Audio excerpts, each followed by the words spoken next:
Vera Magalhães, boa noite, tudo bem?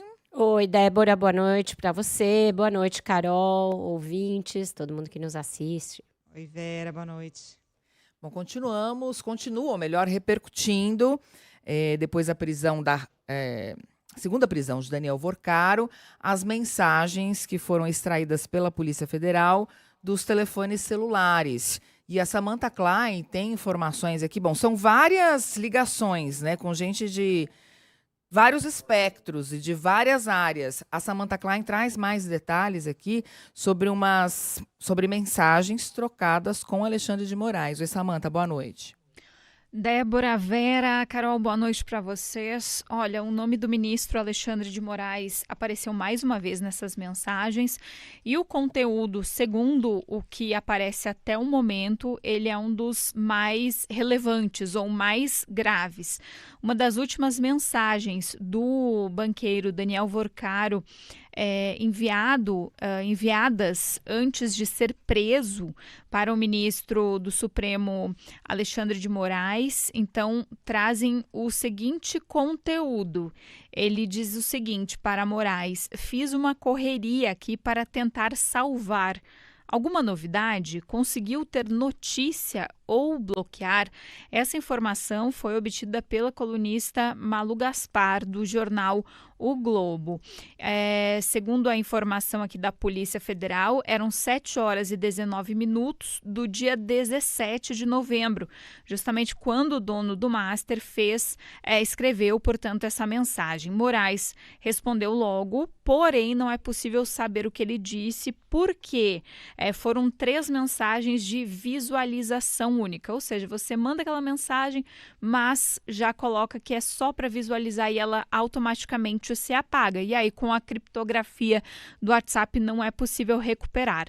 A troca de mensagens foi encontrada pela PF no celular de Vorcaro naquele dia 17, quando ele estava em Guarulhos e tentava embarcar para Dubai, ou seja, tentava fugir da prisão.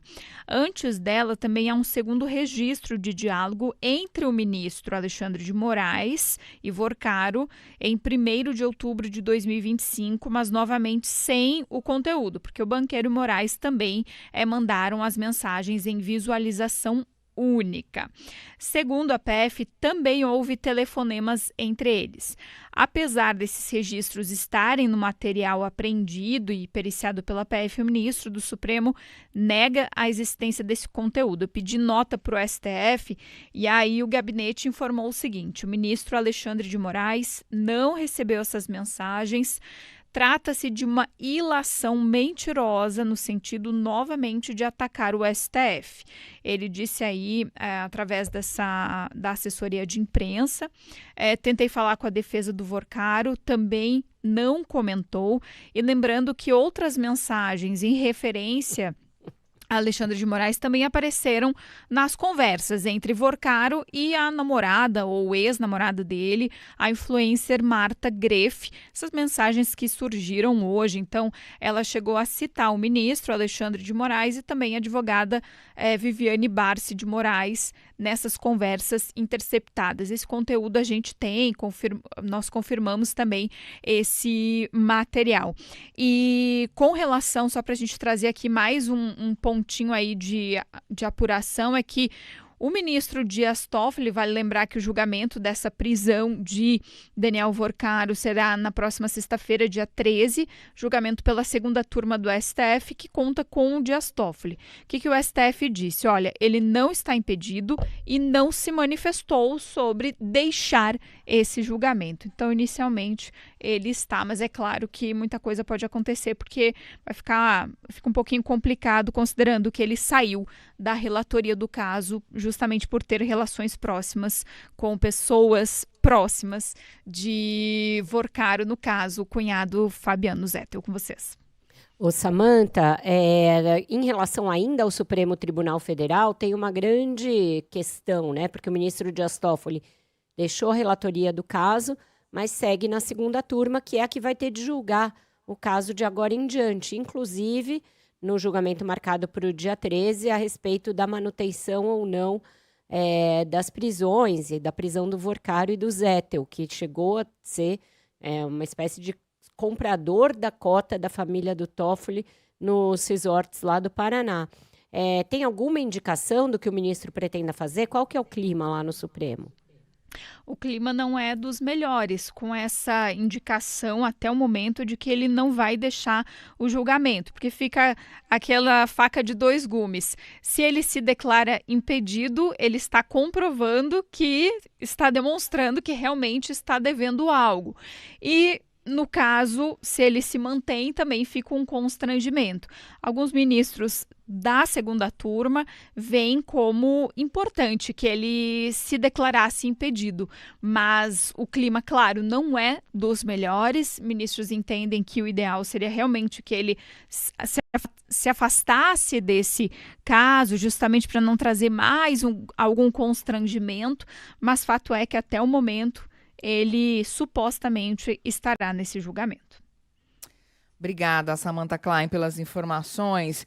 Bem, Vera, tem gente que, sei lá, costuma apagar as mensagens mesmo, tem gente que costuma mandar imagem com essa possibilidade de visualização única, mas agora, essa mensagem que Vorcaro manda para Alexandre de Moraes não é uma mensagem corriqueira, né?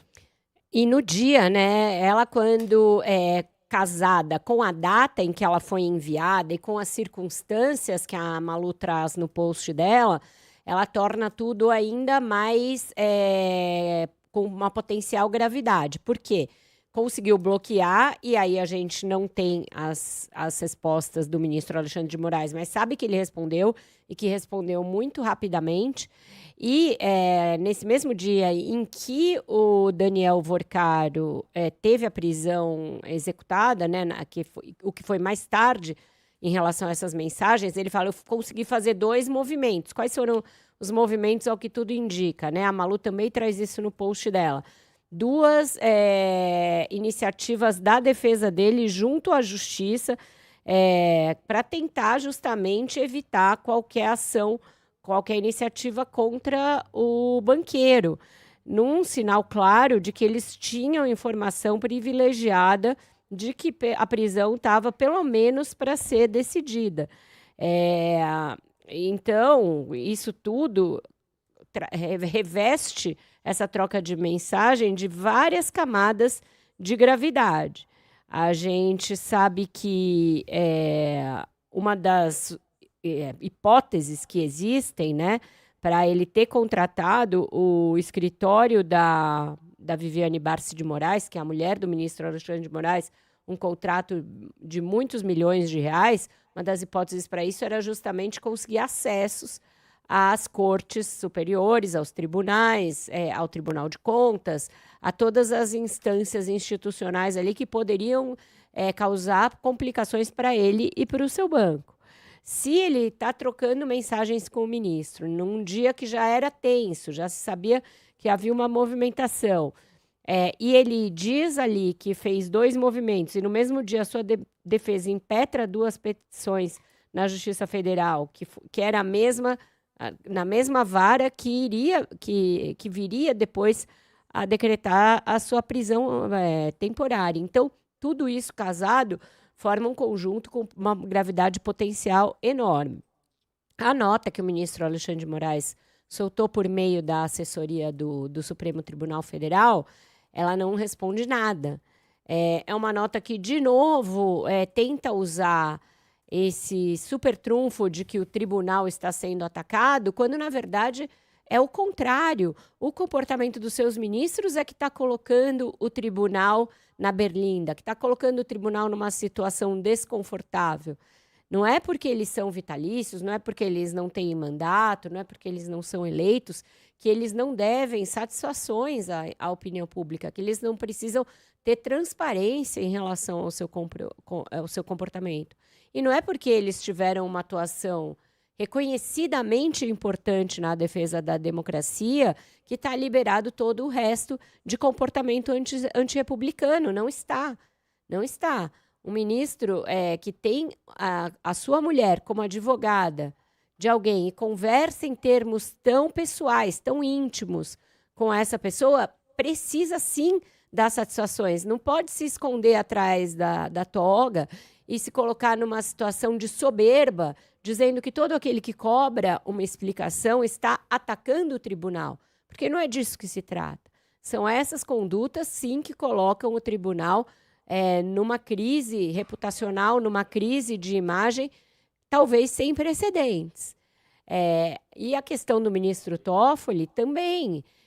Ele era relator desse caso até anteontem. A gente não sabe desse manancial de coisas que está vindo a público agora, muitas delas tornadas públicas pelo ministro André Mendonça, outras tantas que vão sendo vazadas do que a Polícia Federal já conseguiu extrair dos muitos celulares, mas que a gente sabe que não é a totalidade ainda. Tudo isso mostra um conjunto de coisas que a gente não sabe até que ponto o ministro Toffoli já tinha conhecimento quando ele era o relator. E ele era o relator de uma ação na qual um dos presos ontem fez negócios com a sua família, negócios nos quais foram desembolsados milhões de reais, pelo menos 35 milhões de reais, que é o que entrou da venda da parte da família naqueles resorts no Paraná. Então, não tem aqui nenhuma aleivosia, nenhuma ilação indevida em você cobrar desses ministros que eles prestem conta do seu comportamento e dessas relações.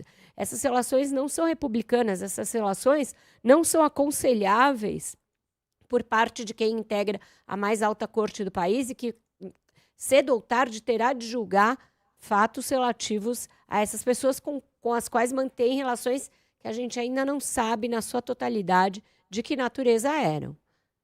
Agora, Vera, e a Procuradoria-Geral da República não vai se manifestar já? O PGR levou um certo puxão de orelha do ministro André Mendonça, criticando a atuação da PGR pela demora de pedir mais prazo para analisar esse caso, né? Levou um senhor puxão de orelha, não é usual ministros do Supremo darem cutucadas públicas no Procurador-Geral da República, a não ser quando tem com eles ali alguma divergência, alguma animosidade conhecida, alguma inimizade, como é o caso, por exemplo, do ministro Gilmar Mendes com o Janot, do Gilmar Mendes e outros com o Augusto Aras, mas agora o Gonê, até então, tem uma ótima relação com ministros do Supremo. O nome dele foi defendido junto ao presidente Lula, inclusive por esse grupo que inclui o ministro Gilmar, ministro Alexandre de Moraes e ministro Dias Toffoli. E quando os processos são relatados por esses ministros, ele mostra uma celeridade muito grande. O histórico das decisões está aí para corroborar isso que eu estou falando. Não se trata de uma observação subjetiva, é uma observação baseada em fatos, na trama golpista, na questão toda a investigação do caso Marielle, toda a investigação decorrente daquele inquérito das fake news, que já se desdobrou em várias outras apurações. O PGR Paulo Gonê é sempre ali muito rápido em decidir e sempre em consonância com a Polícia Federal e com o ministro de turno, o relator de turno. Nesse caso, houve uma hesitação que, primeiro, não dá para entender, uma vez que o prazo era de 72 horas. Não era para decidir em poucas horas, menos de um dia. Houve 72 horas para a manifestação da PGR. Segundo, a gravidade era patente.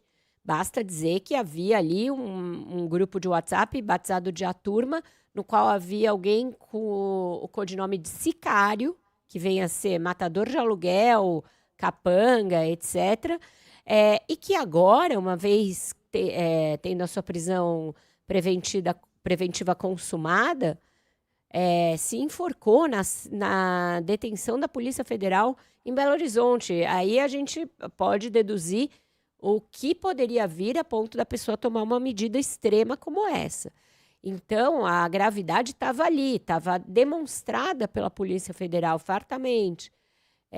Então, eu acho que ficou numa posição muito ruim a Procuradoria-Geral da República. E até agora, o procurador Paulo Gonê não falou palavra, não falou nada e não fez nada para também mudar, sair dessa postura defensiva e omissa, depois que vieram à tona, por exemplo, informações como a de que Daniel Alvorcaro tinha informações, tinha como hackear o sistema não só da Polícia Federal e do Banco Central, como do próprio MPF.